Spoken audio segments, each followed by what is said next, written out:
The Ice Ridge had always been brutal, even before the Galactic Empire arrived with their warships and silver-plated arrogance. It was the kind of place where frost bit metal before flesh, where the wind howled like it hated you personally, and where the only way to survive was to get real good at improvising or real fast at dying.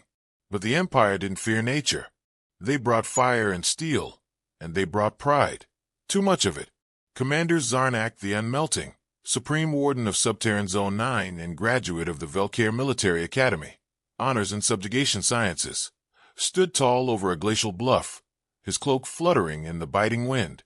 His armor gleamed unnaturally clean for a man at war, a testament to his habit of summoning polishing drones every 3 hours. He squinted against the snowstorm, not that he needed to.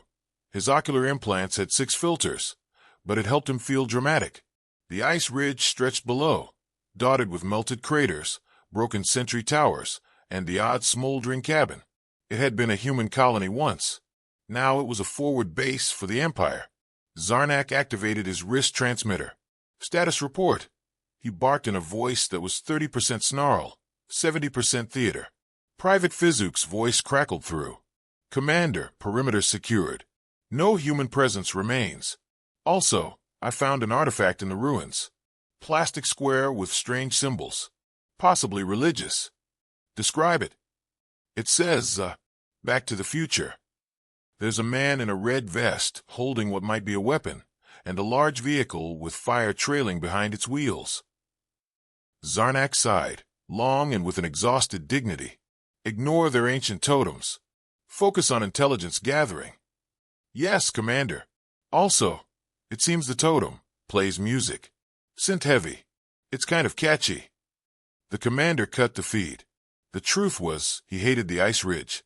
He hated the snow, the air that stung his breath modulators, and most of all, he hated humans. Not because they were fierce enemies, no, the Empire had crushed fiercer, but because they were annoyingly unpredictable. Their warships fell apart mid-battle, yet kept flying. Their soldiers shouted nonsense, and ran headfirst into plasma fire. They were, as Zarnak once put it in his campaign memoir, a cultural virus wrapped in meat. But the orders had come from the Galactic Council itself. Secure the ice ridge. Eliminate stragglers. Assess human military remnants. And so here he was, commanding elite hunter squads and armored walkers across a frozen wasteland where even sound froze.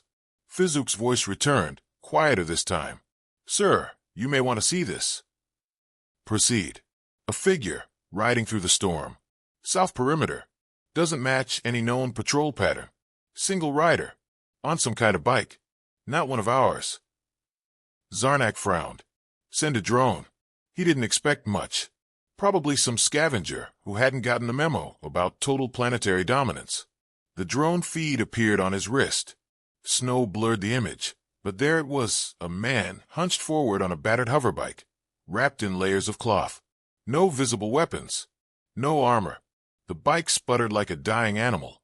It was covered in hand-painted decals, some of them, inexplicably, references to a defunct brand called Slim Jim. The man wasn't moving fast. In fact, he was weaving, casually, like someone who knew he wasn't in danger, like someone enjoying the weather. Zarnak zoomed in. The rider was humming. That set something off. He didn't know why, but it did. Send Squad 17. Alive if possible. I want answers. Fizuk hesitated. Sir. That's Lieutenant Gore's squad. They're still recovering from the...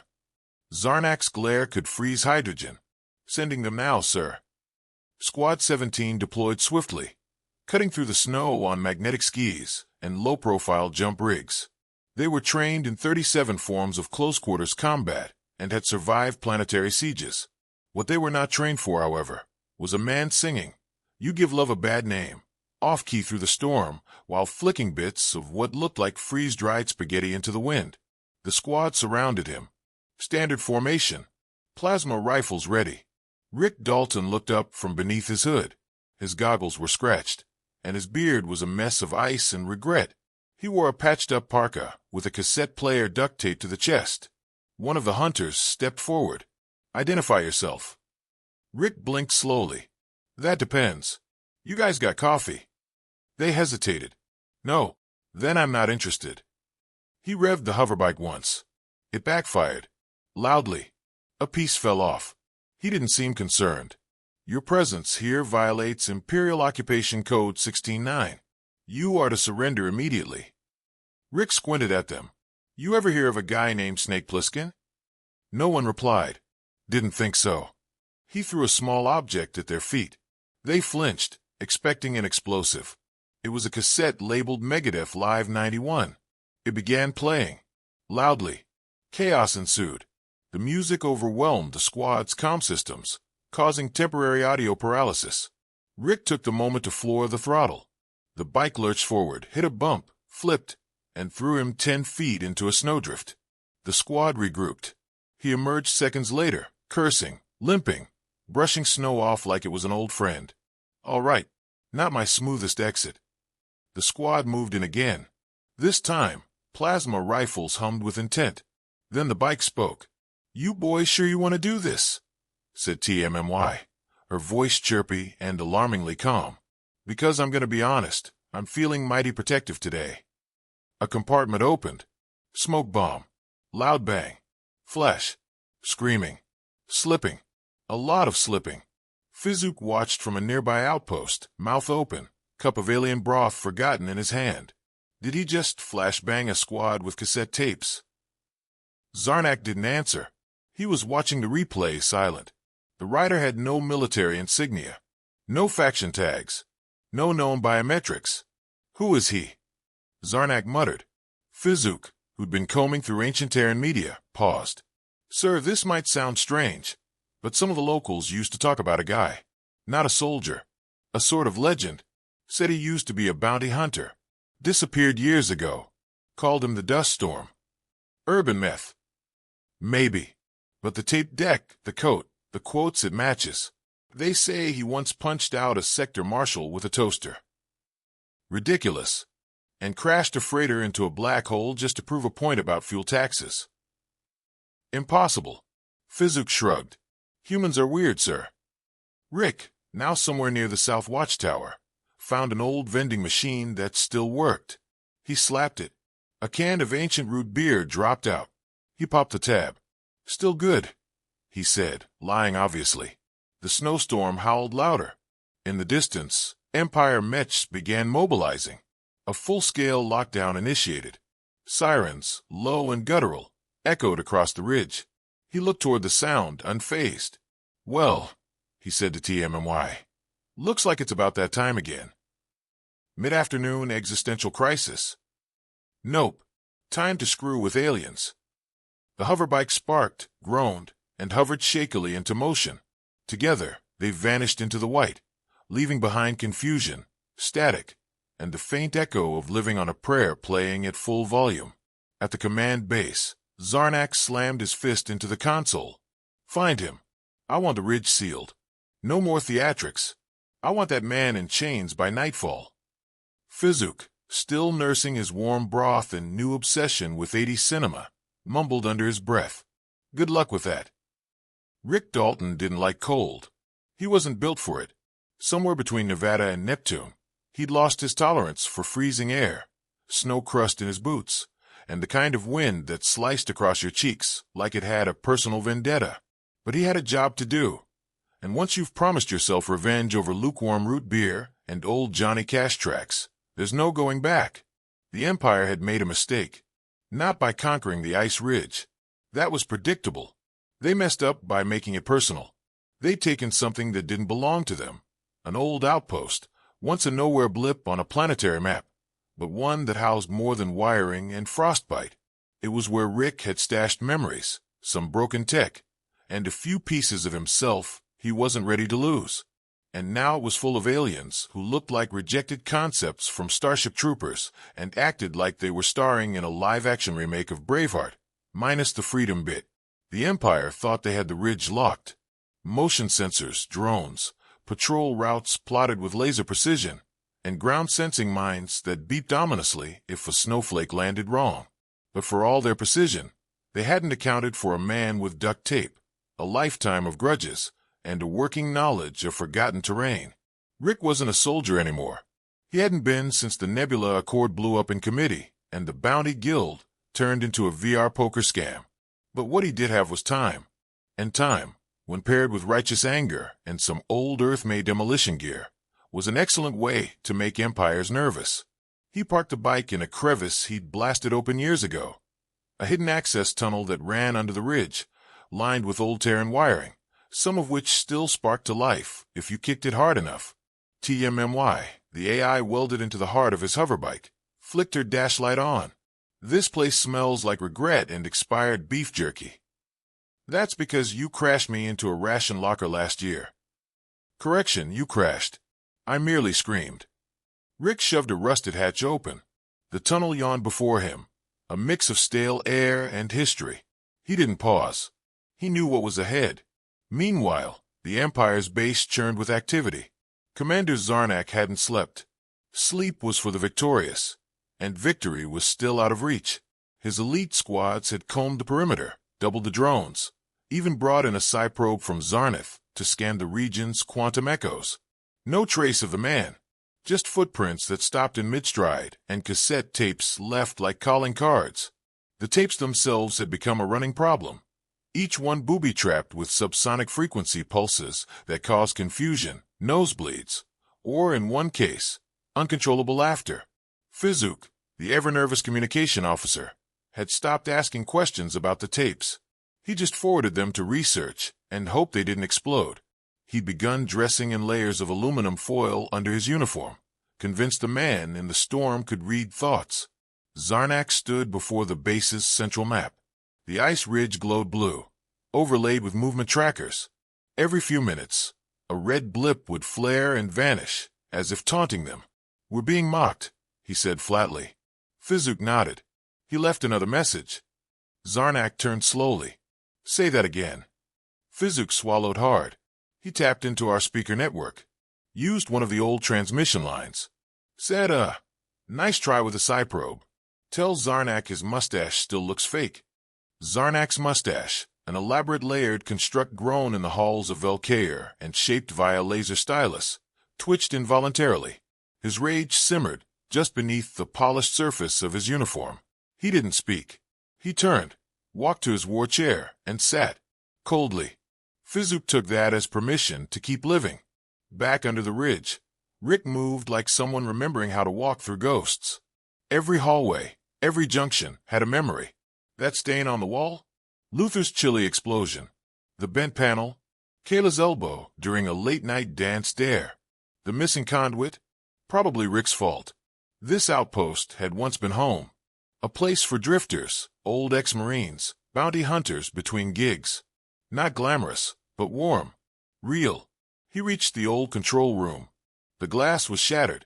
A scorch mark near the console told him the Empire had been here already. He flipped a few switches. Dead. Then, almost as an afterthought, he punched the panel. The lights flickered on. "That's my boy," said TMMY, now projected faintly through his goggles. Rick connected her to the console. She hummed as she slid through the broken systems.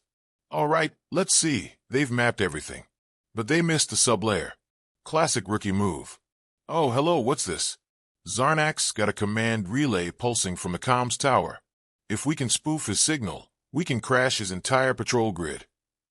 Can you do it? Can Dolly Parton sing? Rick smiled. The feed opened. Empire patrols rerouted. Mechs redirected. Supply drops confused. In 5 minutes, he turned their efficient military operation into a misplaced pizza order. Back at the base, screens went haywire. Drones began circling friendly units. The psi-probe fried itself.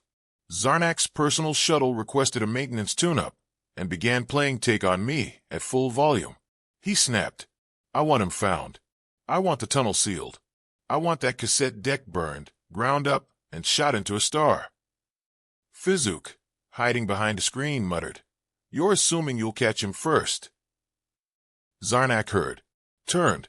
"What did you say?" "Nothing, sir. Just coughing. Rebel cough." While the Empire scrambled, Rick was already gone. Not content with chaos, he activated a very old, very illegal satellite buried beneath the snow. Project Backfire. Designed in the early days of the Terran frontier, it used heat resonance from deep core vents to create seismic feedback. Not a weapon, just very loud, very distracting, and shaped like the opening chords of Sweet Child O' Mine. It started low, a hum, a tremor. Then the ridge shook with noise as the Earth rock anthem echoed across alien steel and snowdrifts. Outposts lit up. Guards panicked. Machines rebooted in emergency mode. A troop transport dropped a full platoon when it mistook the vibration for a hull breach.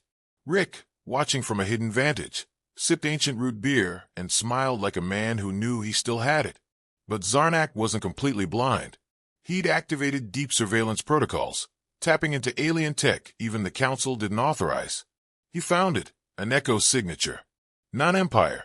Human. Located 2 clicks beneath Outpost Theta. A tunnel they had missed. Rage became focus. The hunt resumed. Seal every exit. Deploy seekers. No mercy. No negotiation. Rick, as if hearing him, stood and stretched. Looks like round 2, he said. TMMY, how we looking? I got 3 drones incoming, 6 more rerouting. And guess what? I found their food storage. Rick blinked. Is there? Yup. Powdered nacho mix. He raised a fist. The prophecy is real.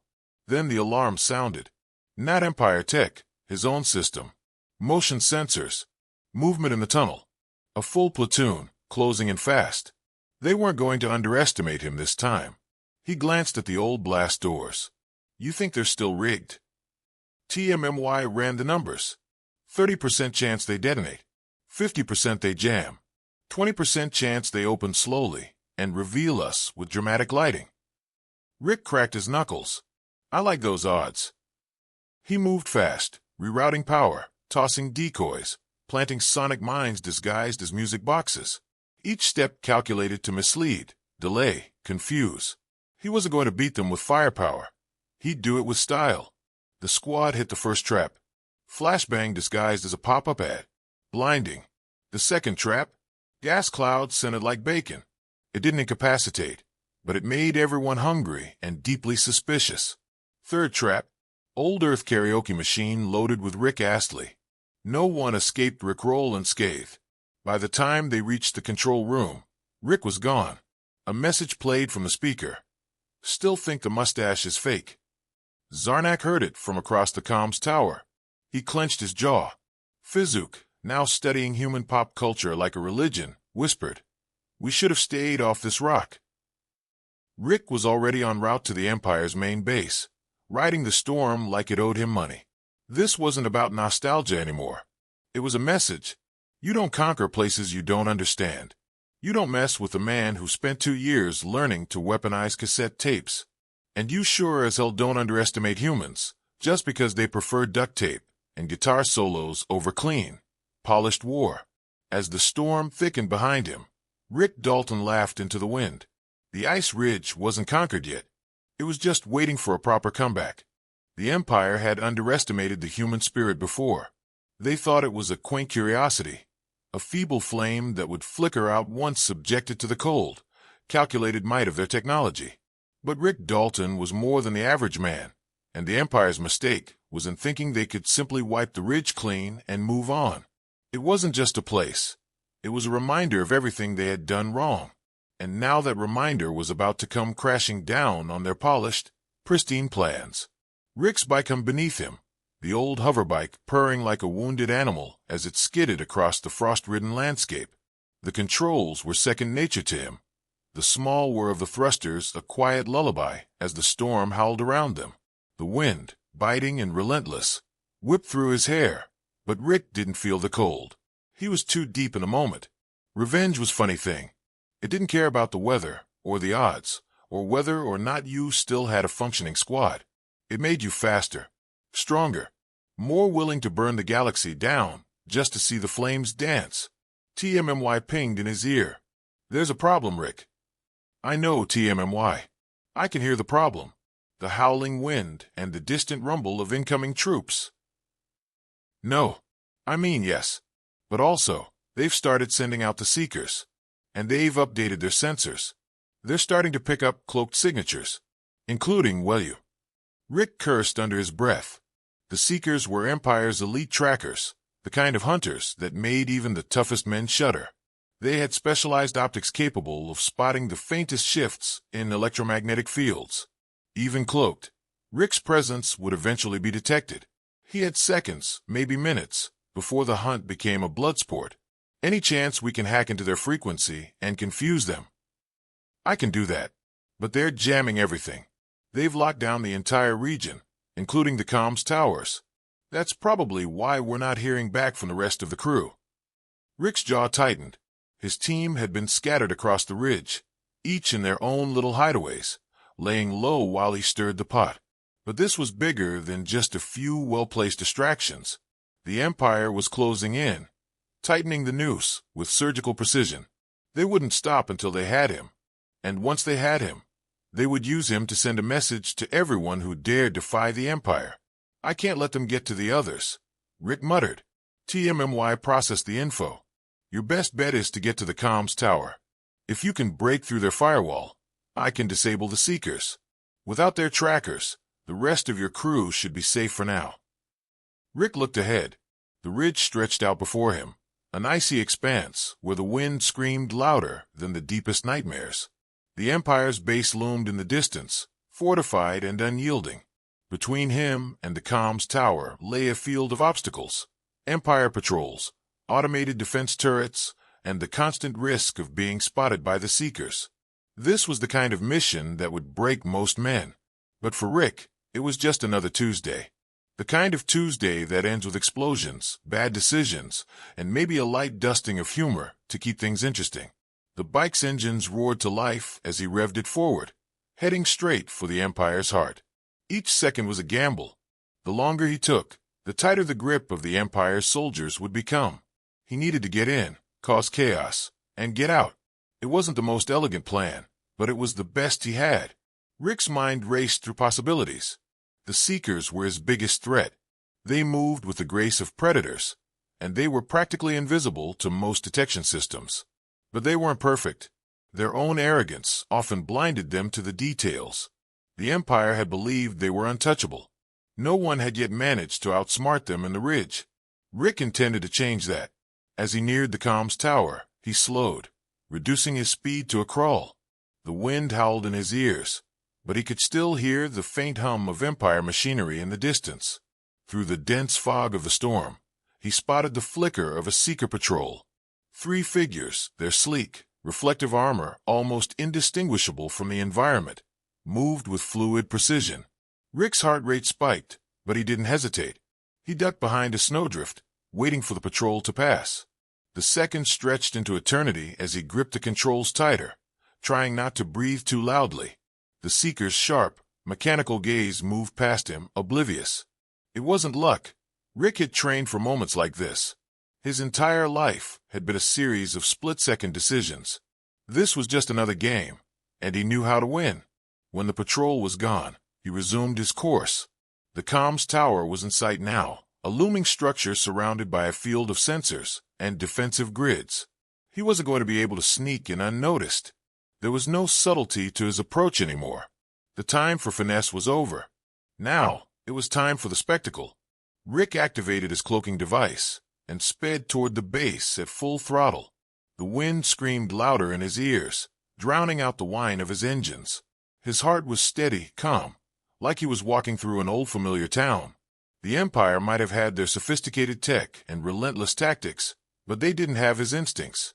And they didn't have the one thing he always kept close, his unshakable belief that they were about to lose everything. TMMY cut through the comms interference, her voice cracking through his earpiece with urgency. They're setting up a perimeter, Rick. They know you're coming. Rick didn't need her to tell him that. He could feel it in the air, the electric tension, the shift in the Empire's behavior. The walls were closing in, but it didn't matter. Not anymore. He was in the thick of it, and there was no turning back. He deployed his first set of countermeasures, a series of decoys, disguised as human figures, scattered across the ridge. As the Seekers advanced, their sensors locked onto the decoys, sending them spiraling into confusion.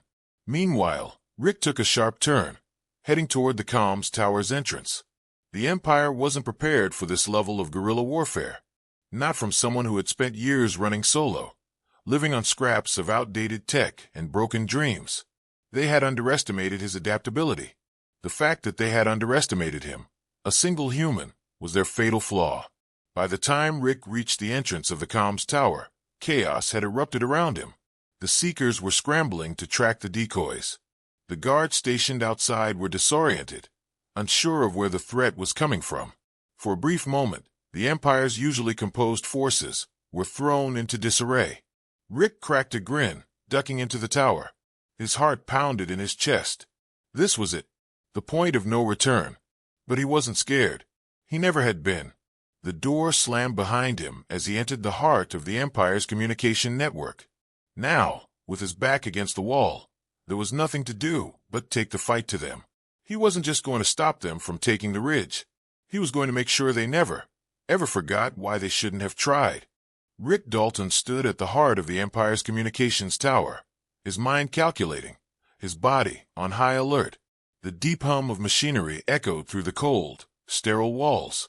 The air was thick with tension, but Rick had long learned to thrive in these moments. He wasn't just here to disable their systems.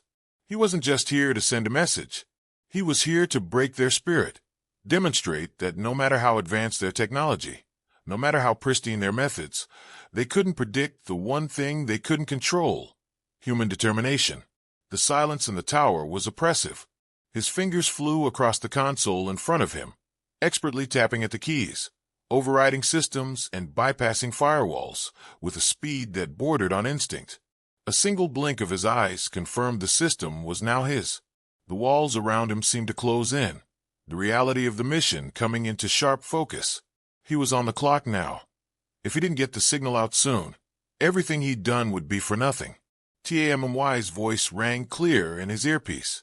"Rick, I've got bad news. They've initiated their countermeasures. The Seekers are moving in faster. I'm not sure how much longer I can keep their sensors off you." Rick's lips twitched into a smirk, despite the pressure. "Keep him distracted, TMMY. I've got a little surprise of my own." He hit a key, and the tower's mainframe hummed to life. In moments, the entire region's communications grid began to flicker, like a beating heart. It was working. He was pulling their strings. But he wasn't done yet. Rick knew this game. Every move had consequences. One mistake, and the Empire would find him in seconds. The cold metal walls, surrounding him, felt like they were closing in, their oppressive, lifeless nature mocking the hustle of his fingers as he worked. Every second counted. He could hear the faint hum of the approaching Seekers, their energy signatures rising as they neared. The chase was on, and the clock was ticking. He took a deep breath and tapped into his survival instincts. The rhythm of the mission was in his blood, a dance he knew all too well. His hand hovered over a lever, then pulled it down sharply. A wave of static energy surged through the tower. Every console around him flickered and then went dark, save for the red emergency lights that bathed the space in a sickly glow. There. Now the real game began. Rick didn't waste a second. His hand darted to his comms, giving TMMY the signal to initiate the next phase. Now or never, TMMY, make it count. The voice in his ear hummed back, full of calculated focus. Done.